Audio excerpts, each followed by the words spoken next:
Pun demikian, kita juga bermohon kepada Allah, semoga Allah berkenan menghapuskan segala kesalahan-kesalahan kita dan mengampuni dosa-dosa yang pernah kita perbuat sejak kita balik sampai dengan detik di hari ke-24 di bulan Ramadan di tahun ini.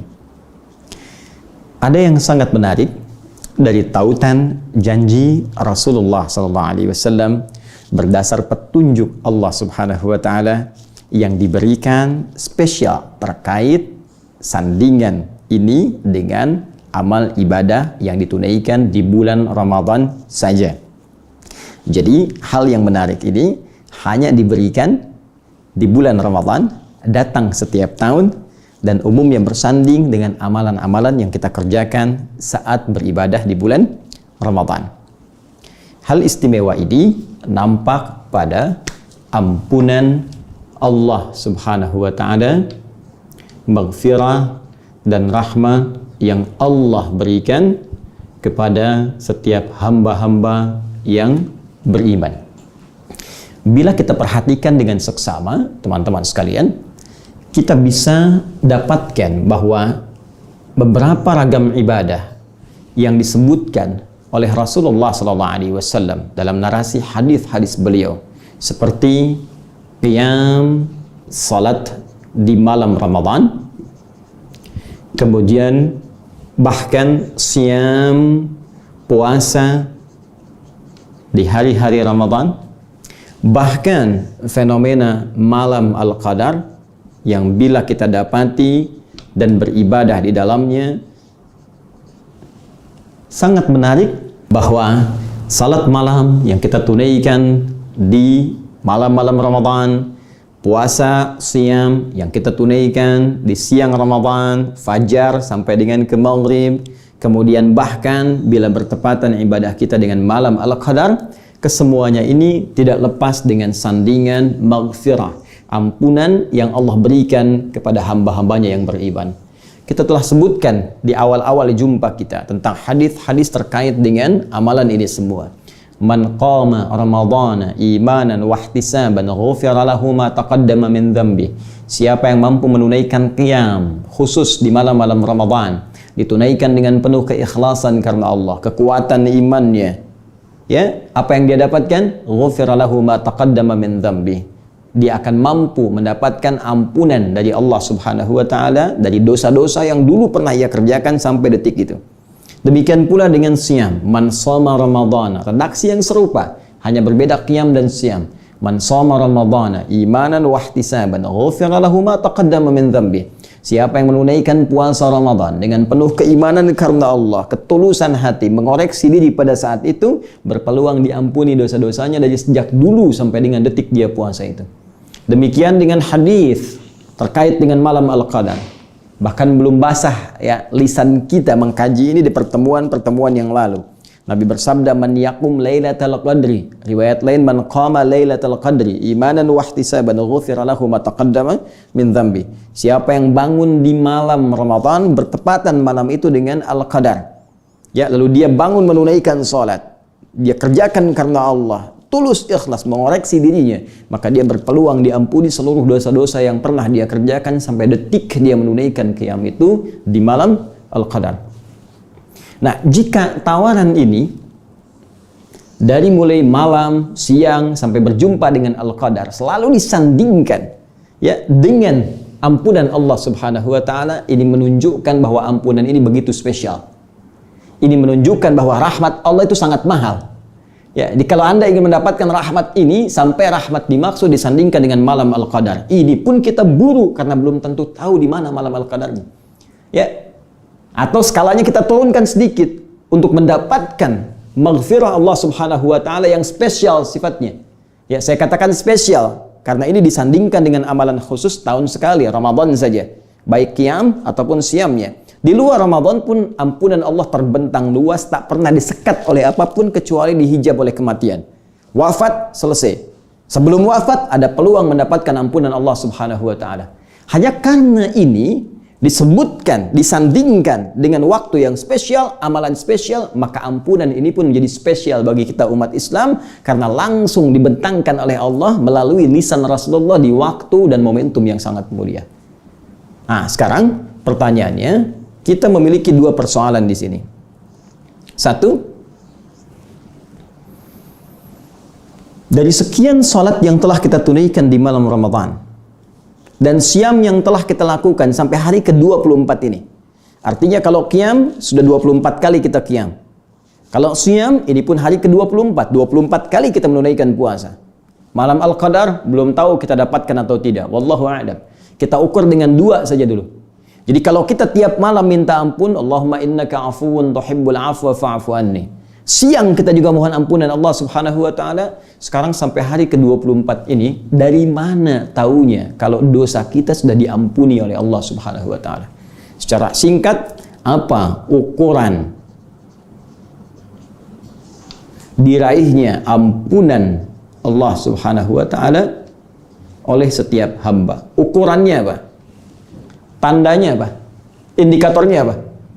Ya, kalau secara singkat kan pemahamannya begini. Kita berusaha puasa, salah satunya supaya diampuni dosa kita. Selain mendapatkan pahala. Karena janjinya ada di situ.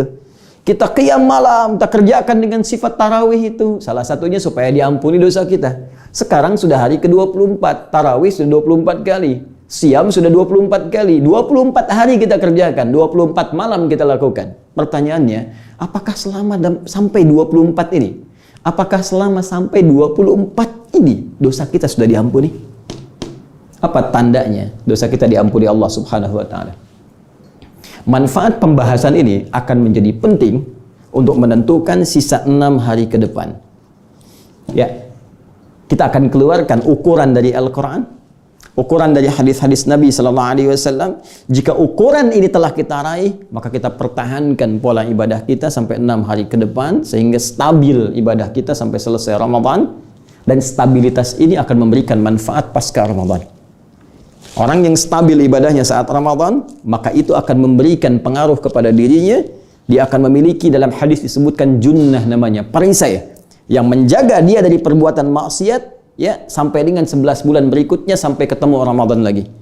Ya, dan mendapatkan dari Allah Subhanahu wa taala petunjuk disebut dengan hudan. Hudan ini salah satu maknanya diberikan kenikmatan untuk ibadah. Sehingga nanti pasca Ramadan akan ada perbedaan dengan sebelum Ramadan. Baik, sebaliknya, jika sampai hari ke-24 ini tanda dimaksud belum ada, ukuran ini belum tampak, ukuran ampunan dari Allah Subhanahu wa taala belum hadir, maka 6 hari ini kita maksimalkan mumpung masih ada Ramadannya. Ya. Sebab kalau Ramadan sudah tuntas, belum tentu kita temukan orang yang semangat sholat malam lagi. Ya, karena belum tentu kita temukan, makanya orang yang bangun malam itu jadi sedikit, yang istighfar pun jadi minim. Ya, demikian pula yang puasa, apa bisa ditemukan puasa setiap hari selama sebulan? Belum tentu.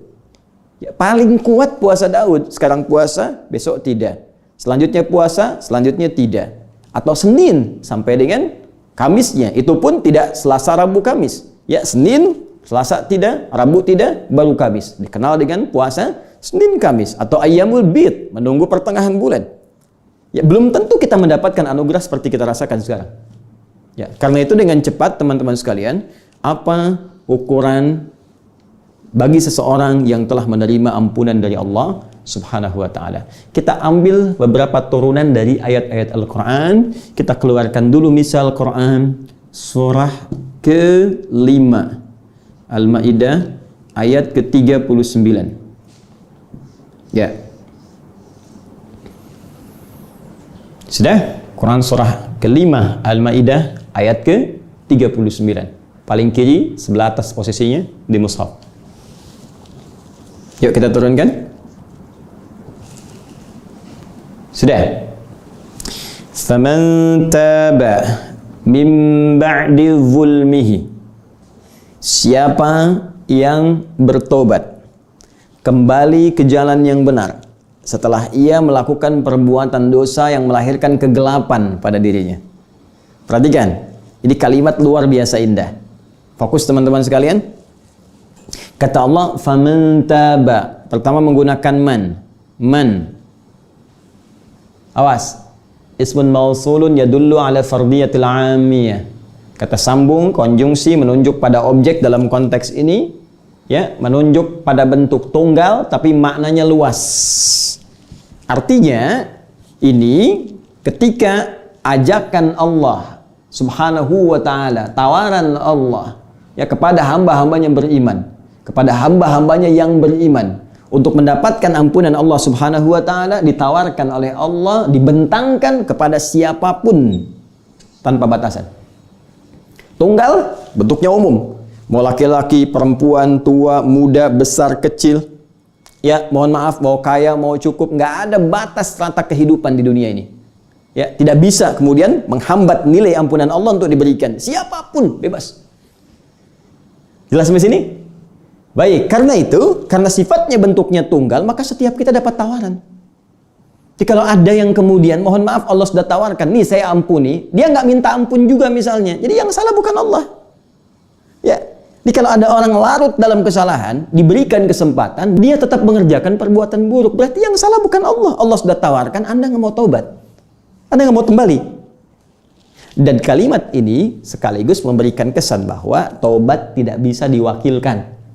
Ingat, karena sifat panggilannya mengikat secara personal. Ya, silahkan terbuka untuk umum, tapi sifat taubatnya secara personal. Anak yang berdosa tidak bisa ayahnya yang minta taubat kepada Allah untuk anak. Karena itu Nabi Nuh alaihissalam ketika memintakan kepada Allah taubat untuk anaknya, nggak bisa. Anak yang salah, anak yang didorong. Orang tua bisa bermohon kepada Allah untuk melembutkan hati anaknya, memberikan arahan kepadanya, tapi yang menentukan kemudian anaknya. Apakah sikapnya ingin kembali atau tidak? Ya, demikian pula anak ingin minta ampunan untuk ayah belum tentu juga kemudian bisa berlaku. Hati-hati. Ya, karena sifat permohonan ampunan kepada Allah sifat personal. Apakah kesungguhan pribadi kita mau kembali kepada Allah atau tidak? Satu. Taba. Ya, saya pernah sampaikan dalam kajian-kajian yang lepas, taba kembali kepada jalur yang benar. Kalau kembali pada yang benar, berarti pernah salah. Yuk kita rumuskan ya. Taba kembali pada jalur yang benar. Lawan benar, ya, lawannya adalah salah. Jadi kalau orang ingin kembali pada jalur yang benar, berarti dia pernah berbuat salah. Salah dalam narasi Al-Quran, diksinya disebutkan oleh Allah dengan kalimat su namanya. Su, jamaknya sayyiat. Su'un, jamaknya sayyiat. Ditemukan di mana Ustaz? Di Quran surah ke-4 An-Nisa. Quran surah ke-4 di ayat ke-17. Ya, ketika Allah menyandingkan kalimat taubat disandingkan dengan kalimat su. Perhatikan kalimatnya. Ini kata kerjanya taba, sifatnya disebut dengan taubat, kembali pada jalan yang benar. Ayat-ayatnya, innamat taubatu 'ala Allahi lilladzina ya'maluna su'a bijahalatin. Ada ayat ini? Sungguh taubat kembali pada jalan yang benar itu yang diterima oleh Allah Subhanahu wa taala berasal dari orang yang pernah berbuat salah, berbuat buruk, su. Awas, hati-hati ya. Hati-hati, artinya tawaran Allah yang diberikan pada setiap personal, hamba-hambanya, umum sifatnya, diberikan pada siapapun yang pernah salah. Sekarang saya tanya pada Anda, siapa di muka bumi ini yang tak pernah salah? Setiap kita pasti salah. Karena makhluk yang diciptakan tanpa salah, itu cuma malaikat. Karena tugasnya tugas kebenaran saja. La ya'sunallaha ma amarahum wa yaf'aluna ma yu'marun. Demikian di Quran surah 66 ayat yang ke-6 itu. Tidak mungkin malaikat, tidak mungkin malaikat ya bermaksiat kepada Allah karena tupoksi mereka mengerjakan yang diperintahkan saja. Ada malaikat tasbih saja, tahmid wa nahnu nusabbihu bihamdika wa nuqaddisu lak. Ya, di Quran surah ke-2 itu. Ayat ke berapa? Ayat ke-30 itu, teman-teman sekalian. Wa nahnu nusabbihu bihamdika wa nuqaddisu lak. Jelas? Kami hanya tasbih, hanya tahmid, takdis saja. Jadi nggak ada kerjaan yang lain. Ada yang bawa arasy saja. Ada yang nyabut nyawa saja. Ada yang nurunkan rizki dengan izin Allah. Jadi nggak ada peluang berbuat maksiat. Malaikat diciptakan dari cahaya dengan sumber takwa saja. Sementara manusia, selain ada jiwa takwanya, juga ada nafsunya. Awas, ini perbedaan dengan malaikat. Malaikat takwa saja, sedangkan manusia selain ada jiwa takwanya, ada nafsunya. Kalau kita perluas lagi, ada hewan. Hewan nafsu saja. Malaikat takwa saja. Manusia menggabungkan malaikat dan hewan. Ada takwanya, ada nafsunya. Dari mana taunya Ustadz kalau manusia punya potensi nafsu? Buka Quran surah ke-12. Quran surah 12 ayat ke-53. Ayat 53. Wa ma ubarri'u nafsi innan nafsa la'ammaratum bisu. Nih su-nya muncul. Ya, kita nggak bisa menilai diri kita suci sepanjang kita masih manusia. Kenapa? Karena dalam diri manusia ada nafsu. Ya, nafsu. Dan nafsu itu cenderung memerintahkan kepada perbuatan salah. Nih korelasinya.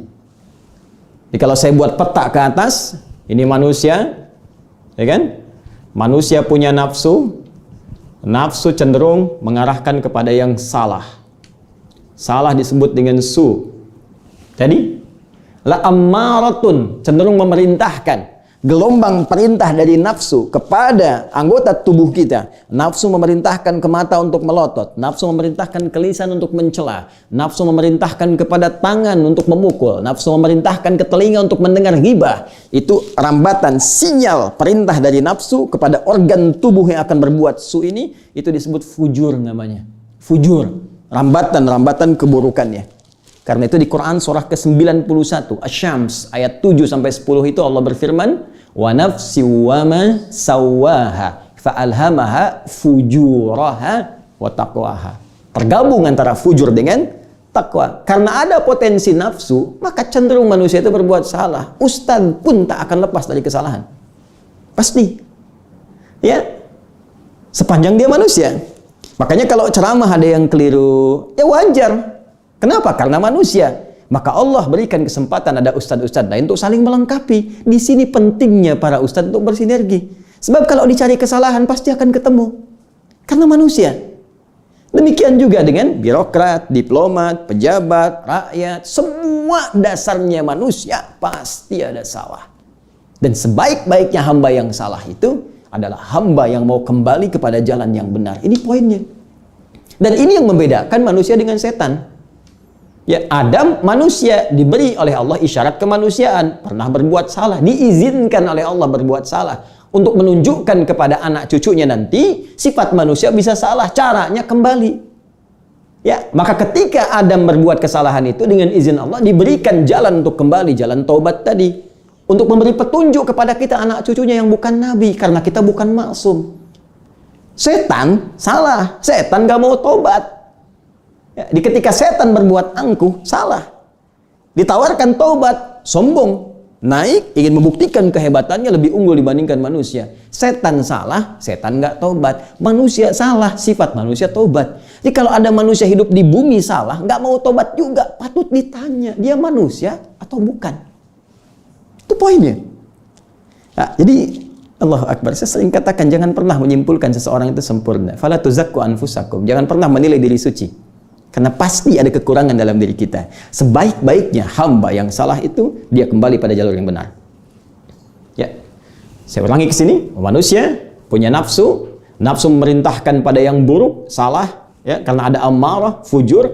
Perbuatan salahnya disebut dengan su. Ketika manusia berbuat salah pun, bahkan sepanjang hidupnya sebelum dia wafat, sebelum sampai ajalnya ke tenggorokan, saking mulianya Allah kepada kita, spesial. Selama 30 hari. Dalam 1 bulan. Diberikan semua kesempatan siang, malam, waktu spesial. Siapa yang mau minta ampun? Siapa yang mau kembali? Siapa yang mau kembali? Siapa yang mau kembali? Langsung dipaksa. Karena kalau bukan Ramadan, ya nggak memaksa. Karena nggak dipaksa ini, sebagian orang tidak tergerak untuk mengerjakan itu. Tapi kalau Ramadan, dorongannya kuat. Puasa wajib, dipaksa puasa. Dengan puasa itu istighfar diampuni. Malam diberikan dorongan, walaupun sifatnya sunnah, kita pengen ngerjakan. Istighfar diampuni. Paksaan ini muncul karena sayangnya Allah. Kamu lahir bersih, jangan sampai pulang kotor. Dipaksa untuk minta ampun supaya Allah keluarkan rahmat untuk mengampuni kita semua. Jadi kalau dengan kasih sayang Allah ini belum juga mampu kita kembali untuk taubat, dengan cara apa lagi Allah mengampuni dosa kita? Jadi memang benar apa yang Nabi katakan, semua umatku ke surga. kecuali yang nggak pengen, illa man aba. Jadi kalau ada orang yang nggak tobat, memang dianya nggak pengen. Ini yang bahaya. Nah sekarang, ini yang menarik. Kembali ke Quran surah kelima ayat 39. Faman taba, siapa yang kembali pada jalan yang benar, ya kan? Min ba'di zulmihi, setelah dia dalam kezaliman, kegelapan. Ingat, ini isyarat indah dalam Al-Quran, orang yang berbuat salah itu cenderung gelap. Hidupnya gelap. Ya, kalau gelap itu kan cenderung ada pada ketakutan, takut ketahuan orang, sifatnya sembunyi, ya. Dari mulai takut diketahui, takut diawasi, takut nampak depan orang, pergaulan jadi terbatas, gelap hidupnya. Anda hidup di dunia itu untuk mendapatkan kesenangan, kenyamanan, keterangan. Kenapa memilih jalan yang gelap? Karena ini sudah fitrah. Orang yang menempuh jalur yang buruk, maka orang menyebutnya dia mengerjakan menempuh jalur kegelapan. Dia hidup di dunia gelap. Kan? Nah, ini sudah fitrah, bahasa Quran begitu. Zulmun, gelap. Dan itu konotasi negatif. Dan Allah memberi jalan pada kita untuk keluar dari kegelapan menuju cahaya. Minadh dhulumati ilal nur. Bagaimana caranya? Faman taba min ba'di zulmihi wa aslah. Ini kata kuncinya. Aslah. Aslaha. Aslaha. Dan berubah jadi lebih baik. Aslaha yuslihu. Orangnya disebut muslih. Akar kata utama dari kata aslaha itu salaha. Yasluhu. Orangnya disebut salih. Salih apa artinya? Baik menurut Allah. Kebaikan yang dibenarkan oleh Allah Subhanahu wa taala. Ya. Jadi ukuran kebaikannya bersumber dari Allah. Ada yang universal sifatnya. Maaf, jujur itu universal. Dermawan, ya kan? Baik, rendah hati, itu universal sifatnya. Baik muslim, baik non-muslim, bisa jujur, bisa rendah hati, bisa dermawan. Ada yang sifatnya spesifik, khusus bagi orang beriman saja. Ya, terkait dengan ibadah, salat, benar. Zakat, benar. Baca Quran, ngamalkan Quran, benar. Ada yang sifatnya terkait dengan sosial, untuk orang beriman saja. Maaf, ada yang sifatnya bentuk larangan. Jangan makan daging babi. Ya, jangan minum minuman keras. Jangan narkotika. Jangan terlibat di mirasantika. Itu kebenaran yang dibenarkan oleh Allah. Artinya kalau ada orang jujur tapi masih minum, berarti belum taubat. Ada orang jujur masih makan makanan haram, belum taubat. Ada orang misalnya rendah hati tapi main judi, itu juga sama, belum benar. Yang dibenarkan kebenarannya oleh Allah disebut dengan solih. Akar katanya solaha. Kalau kita ingin berusaha berbuat lebih baik, lebih benar, yang diridhai oleh Allah Subhanahu wa taala, tambahkan hamzah di depannya. Ya, pindahkan harakat fathah ke sini. Ini matikan. Jadi aslah, yaitu berusaha menjadi lebih baik dari sebelumnya. Sesuai dengan petunjuk Allah Subhanahu wa taala. Jadi ternyata, teman-teman, Allah memberikan indikator orang yang tobatnya diterima itu oleh Allah Subhanahu wa taala, dia kembali kepada jalan yang benar, meninggalkan perbuatan buruknya, setelah itu ada usaha pada dirinya untuk memperbaiki diri. Jadi bukan sekedar berhenti dan diam, tidak. Misal, mohon maaf, mata digunakan untuk menatap hal-hal yang haram. Gambar yang terbuka, tontonan yang tidak wajar, Anda ingin tobat. Dari mana caranya? Dari mana tahunya kita bertobat? Kembali kepada Al-Quran. Lihat petunjuknya. Pertama, tinggalkan. Jauhkan perangkat-perangkat ini. Serius kita. Kalau mau ninggalkan, perangkatnya jauhkan. Kalau di handphone, uninstall. Ya, sekali lagi, kalau di handphone, uninstall programnya. Jauhkan. Hapus. Kalau di TV, jauhkan. Kalau majalah, buang, bakar. Ya. Jauhkan. Dengan menjauhkan ini, dengan menghilangkan dari sekitaran kita, maka tidak ada peluang bagi setan untuk membawa kita kembali pada dunia gelap itu. Setelah itu apa?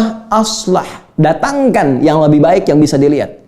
Kalau di TV, channel-channel maksiat, hapus, erase, hapus. Datangkan channel-channel kebaikan. Channel dakwah, bacaan Quran, ya. Informasi dunia yang memberikan manfaat kepada kita. Silahkan dunia lautan, dunia hewan, dunia astronomi, ya alam semesta misalnya. Belajar kita. belajar tafsir, belajar hadis, kumpulkan yang bermanfaat. Kalau ada yang soleh, kenapa cari yang salah? Jelas. Karena itu mata dibawa untuk menatap yang baik-baik. Ini yang disebut dengan aslah. Demikian turunannya sampai ke telinga, sampai ke mulut, sampai dengan ke ujung kaki. Nah sekarang tugas kita sampai ke hari 24 ini. Sampai ke hari 24 kita berpijak di bumi dalam menjalani Ramadan ini. Seharusnya kita mengoreksi diri dari awal Ramadan sampai hari ini, dari tubuh kita dulu, ujung kepala sampai ujung kaki. Apa perbuatan salah, yang pernah dikerjakan ujung kepala kita sampai dengan ujung kaki? Setelah itu kita taubati, lalu sekarang kita evaluasi. Apakah sudah ada aslah atau sifatnya islah atau belum?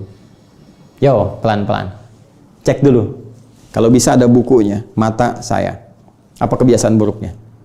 Ya, telinga saya, lisan saya, jemari saya, sampai ke ujung kaki. Cek satu-satu. Sampai hari ke-24 ini, lihat. Kalau belum sempurna, malam ini kita tangisi. Untuk mata dulu. Ya, kemudian kita berjanji kepada Allah, tinggalkan yang buruk-buruk, datangkan yang baik. Demikian pula selanjutnya, telinga, lisan, sampai ke ujung kaki. Yang paling menarik, ada cara, bahkan gambaran yang disampaikan oleh Al-Quran untuk praktek tentang koreksi diri ini. Masya Allah, Al-Quran itu luar biasa. Keterangannya ada, petunjuknya ada, contohnya ada, caranya pun diberikan juga. Yuk kita lihat. Bacaan zikir yang langsung disebutkan oleh Allah Subhanahu wa Ta'ala dalam Al-Quran sebagai contoh dari amalan orang-orang soleh sebelum kita, khususnya dari kalangan para nabi. Saya ambil contoh misal, cara koreksi diri tentang perbuatan zalim. Ya, zulmun itu kan gelap, perbuatannya disebut dengan orangnya zalim, perbuatannya zulmun, zalama yazlimu, zulmun. Ya, fokus ini, Quran surah ke-7 Al-A'raf ayat 23. Masih ingat tadi ayatnya? Yang Quran surah 5 ayat 39? Faman taba min ba'di zulmihi. Siapa yang pengen jadi orang baik, jadi orang benar setelah dia berbuat zalim, zulmihi. Ya. Orangnya disebut zalim. Perbuatannya zalama, yazlimu, zalama. Kalau Anda ingin mengakui begini, ya Allah, saya berbuat zalim, maka Anda katakan, ya Allah, zalamtu. Ya, kalau Anda ingin memohon rahmat Allah, ya Allah, Engkau yang merawat saya, Engkau yang menghidupkan saya, Engkau yang mewafatkan saya, Engkau yang menyembuhkan saat sakit, ya Allah, segalanya bersumber darimu. Maka kalaupun saya salah, Engkau pasti akan mengampuni dosa saya. Anda sebut sifat Allah dengan rububiyahnya, perawatannya. Maka Anda katakan Rabbana. Karena itu dalam doa kita sering menyebutkan Rabbana. Rabbana, Rabbana, Rabbana. Rabbana atina fid dunya hasanah dan seterusnya. Maka kita katakan Rabbana. Rabbana. Untuk diri kita, Rabbi. Saya berbuat zalim, zalamtu. Ya. Zalama perbuatannya. Saya berbuat zalim, zalamtu. Baik. Tapi di rumah kan bukan sendirian. Kalau Anda anak, pasti ada ayah, ada ibu. Di mana ada anak ingin masuk surga sendirian, sementara ayah ibunya nggak ikut, pasti pengen bawa ayah ibunya. Kalau Anda orang tua, pasti pengen melibatkan anak-anaknya. Kalau Anda suami, pasti pengen istri juga ikut. Intinya, nggak mungkin kita masuk surga sendirian. Surga terlalu luas untuk kita sendiri. Ya, kita ingin ikutkan yang lain. Maka kalau kita ingin tarik suasana banyak itu ke dalam diri kita untuk bermohon kepada Allah, kita ganti kata gantinya dari tu menjadi na. Dhamirnya jadi na. Rabbana zalamna. Na. Zalamna. Masya Allah. Perhatikan Nabi Adam alaihissalam, kakek moyang kita, betapa berfikir sayang pada setiap anak cucunya.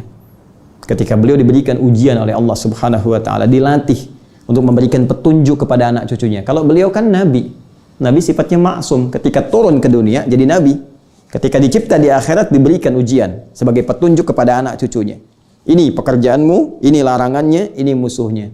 Ya. Turun kamu ke muka bumi, berikan petunjuk kepada anak-anakmu. Ketika beliau diizinkan berbuat salah itu, kemudian turun ke muka bumi, ya, peristiwa terjadi di Quran, surah kedua ayat 35 masuk ke surga untuk training sementara, 36, ya, godaan setannya ditampakkan, berbuat kesalahan, 37-nya diberikan kalimat taubat, fatalaqqa Adamu min rabbihi kalimatin fataba alaihi. Nah, kalimat taubat itu sesungguhnya hakikatnya untuk kita. Ya, karena Nabi Adam itu nabi, kembali kepada Allah minta pasti diampuni, sifatnya kemudian maksum, tapi kita kan bukan nabi. Karena itu peristiwa dari Nabi Adam itu diberikan petunjuk kepada anak cucunya supaya kalau salah nanti seperti ini cara istighfarnya. Seperti ini cara kembalinya. Ya. Bagaimana caranya? Saking sayangnya Adam alaihissalam, beliau tidak mengatakan. Padahal bisa beliau katakan begini, Rabbana zalamtu nafsi. Aku salah ya Allah. Istriku pun salah. Ya. Tapi beliau melihat peluang, boleh jadi akan ada anak cucuku terjebak oleh setan. Karena anak cucuku pun ketika turun nanti dari keturunan Adam alaihissalam, setan sudah berjanji akan menggoda mereka tanpa kecuali.